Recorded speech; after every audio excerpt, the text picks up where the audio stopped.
Such dramatic music, isn't it? Hey there, it's Dave from Resolution Stream here with another live stream during the month of April, since April is Workplace Conflict Awareness Month. And today's subject, we're going to talk about the top 5 causes of workplace conflict. And I have to admit to you, I had a big problem like narrowing down the list of causes. I mean, because there's just so many things that can cause conflict within the workplace that it was really tough for me to be able to narrow it down to the top 5. But when I went through and I looked at some of the data that I've had with some of the companies and organizations I've worked with, and kind of decided, so whenever I've worked with these companies, what types of conflict do they more often than not have to deal with? So that's how I came up with this list from my personal experiences of working with companies and organizations around my area here of my base headquarters of Plano, Texas, of being able to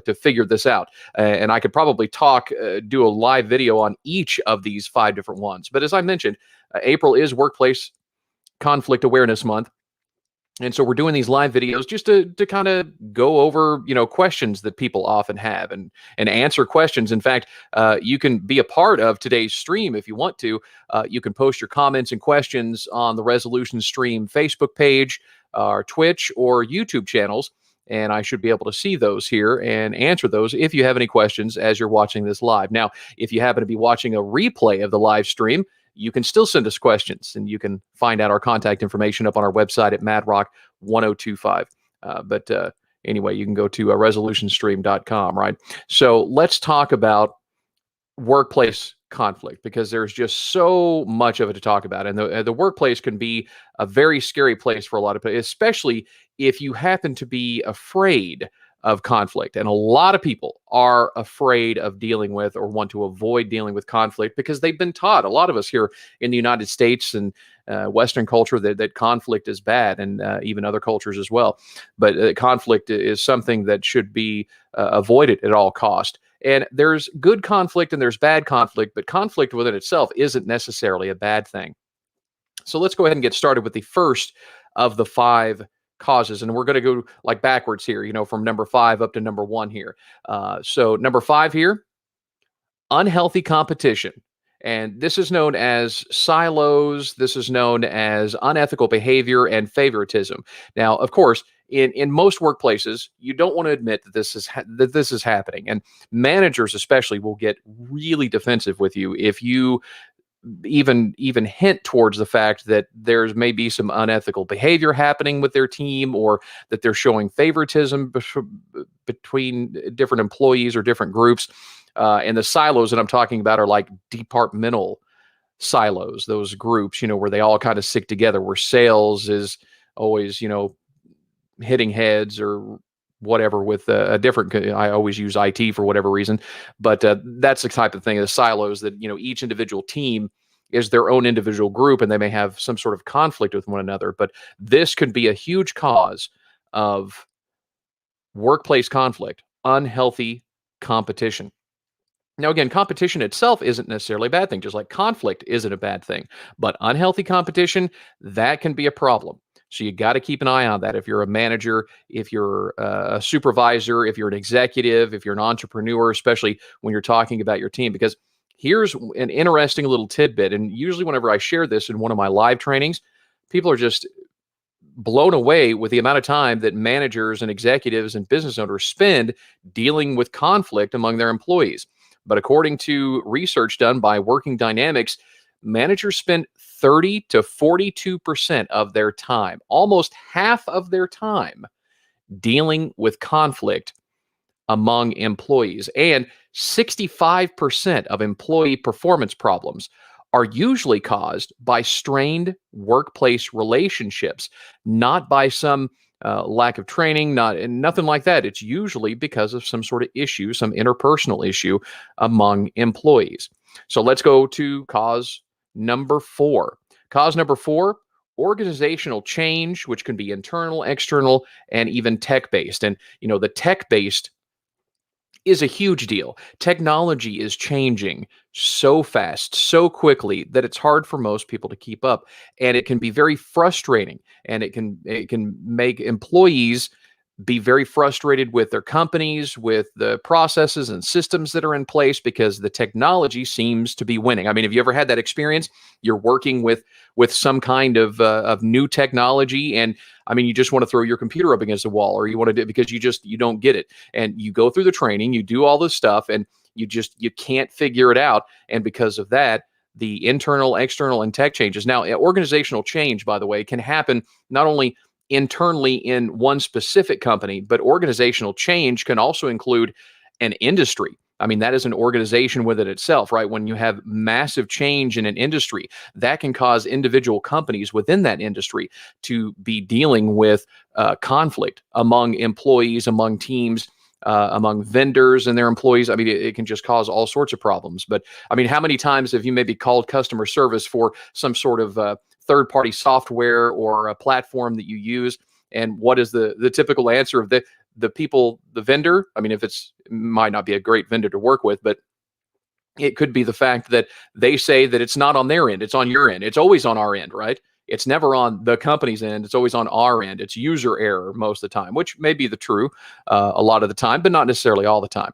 But organizational change, and I focus on this tech because I can't tell you how many times that I've worked with different organizations and companies that it's not really a problem with employees. It's just the fact that they don't understand the new technology that they have to use, and they're taking out their frustrations on each other because they can't punch their hand through the screen because they'd have to replace the screen or the computer or the laptop or whatever. So they take it out on each other. But this can cause a massive amount of conflict within organizations.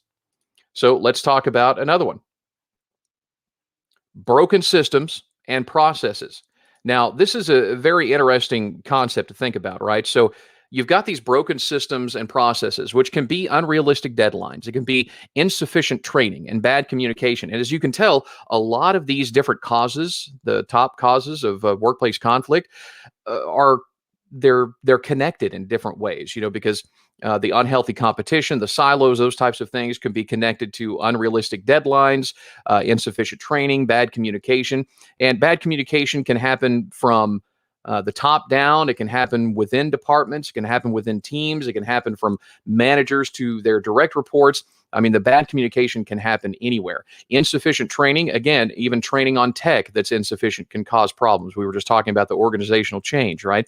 And unrealistic deadlines. One of the popular shows there for a while was Undercover Boss, right? Have you ever seen that show where somebody that's higher up in an organization, usually the CEO or one of the top executives, will go undercover and they put on stupid disguises, but anyway, they go and they're filmed, for some sort of reality show doing menial, the bottom of the line, front line kind of work. And a lot of times, it's not the frontline workers in many organizations that choose the processes and things that are going on within companies.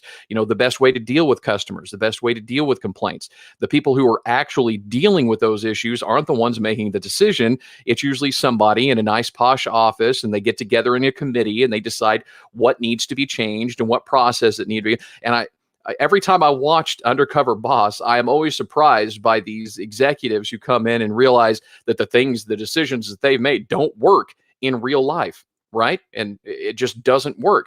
And that's why you can have a lot of conflict within organizations when executives don't really know what's going on. I mean, they have big plans, they have great strategy, but they have no idea the actual operational needs of the people who work for them. So that can be a huge problem when you're talking about conflict within organizations and insufficient training again. So next time you watch Undercover Boss, if you've ever watched that, or if you find an episode on, just watch it and you'll realize that these executives have no idea what's going on in their own companies. They're so distant from the people who are actually doing the work that it can cause all sorts of problems. So let's talk about this one. How many times have you gone into a business or you've gone into a workplace that you've worked for and you know about these toxic relationships like rumors and gossip and drama? Now, of course, this could be something as simple as a a personal relationship between employees. That, and if things go badly, obviously it's going to cause a problem, right? But any kind of drama, any kind of gossip, rumors, whether they're true or not, that's not what we're here to talk about. Whether it's true or not, it's more so of what is causing these toxic relationships. Have you ever worked at a place and had, oh, let's say, your workplace nemesis? Have you ever had one of those? Or just somebody that you just, for whatever, you just, no matter how hard you two of you just cannot get along. Well, a lot of conflict in workplaces is caused by these toxic relationships. Now, that doesn't mean you can't be professional. You can have a toxic relationship with somebody at work, but you can still be professional. It's just a matter of, remember, we were talking about insufficient training a minute ago.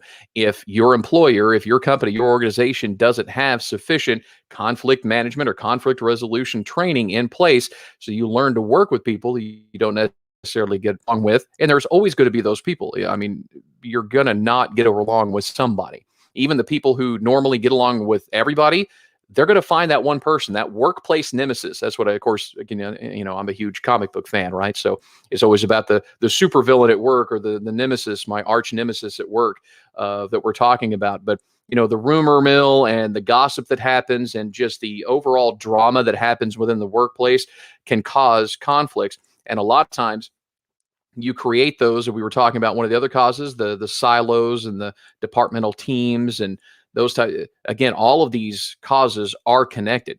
So it's kind of difficult a lot of times for managers and team leaders and supervisors to know what the real cause is. They see these symptoms and they see that they're all connected, but I mean, which one is the primary? And that takes time to figure that out. All right, and so let's go to cause number one. And this one, again, I could have done separate videos on each and every one of these particular issues, but inadequate diversity and inclusion initiatives. Now, this has become a huge deal in the last couple of years, even though it's been an issue for many years before that. But my particular area of specialty of the work that I do in conflict resolution in the workplace is cross-cultural and generational conflict, which is part of this diversity and inclusion initiatives. But perceived discrimination, misunderstandings, and negative stereotypes can all just be combined to cause massive conflict within organizations. And a lot of times, I made sure to say perceived discrimination because it's obvious with the amount of lawsuits and things that happen in the workplace that discrimination does in fact happen. But a lot of times perceived discrimination, whether it's about your age or your race or your religious beliefs or where you're from or the language you speak or your gender identity or your sexual orientation or whatever. Sometimes it's actual discrimination. Sometimes it's actual racism. Sometimes it's misunderstandings. And a lot of times it's people that they don't know how to communicate with somebody that's different than them. And that's all, that's on the companies. That's on the culture of these companies that, again, going back to lack of training, lack of processes and systems to let people know how to deal with somebody that's different than them, right? Now, I mean, we want everybody to be like us, but the thing is, not everybody is. So what do you say? I mean, what pronouns do you use? What can you say? What you can't? You remember the whole "okay, boomer" thing that happened years, where people, the boomers were getting offended when millennials or some of them were saying "okay, boomer" to get them to shut up, right? I mean, these are the types of things. You're talking about, racism. You're talking about, I'm going to show the rest of it, but, size discrimination, perceived discrimination, or abilities. It's about having all people, diversity and inclusion.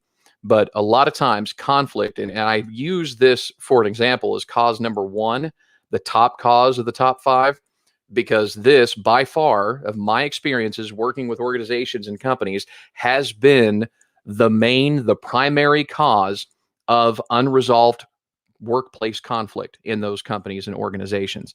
It all stems from these things. Now, again, my specialty of working with cross-cultural communication and generational workplace issues. I've done a lot of work, and so that's what I started out with my specialty, and it's sort of expanded over the last few years of working with diversity and inclusion. And I mean, it's taken a lot of extra training on my part to really get a grasp on that. And there are days that I think that, I may know a lot, but I still have a lot to learn. And that's something I'm going to continue to have to learn, because I need to understand. We all need to understand that. So if it's difficult for me, somebody who does this work, I can imagine what it's like. You just want to go to work, you want to get your paycheck, you want to do the work that's expected of you. What's all this other stuff we got to deal with?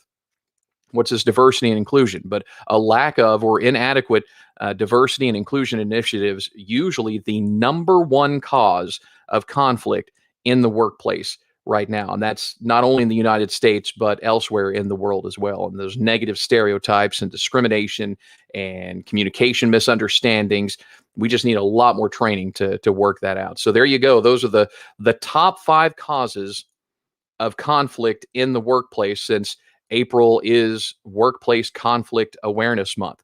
Now, we're not done with this. We still have another week to about some of this stuff. So this particular subject, these particular issues, to be continued next week in my next live video, and that's going to cover the 3 effective ways to manage or resolve workplace conflict. So again, I had to narrow it down to 3 ways rather than doing, because I could have done, 10, 12, 15 different ways to manage or resolve workplace conflict. But I wanted to narrow it down to the top 3 most effective ones that people who have little to no conflict resolution training can learn pretty quickly on how to do. Now, and it doesn't matter if you're a manager or you're a supervisor or you're just a regular employee.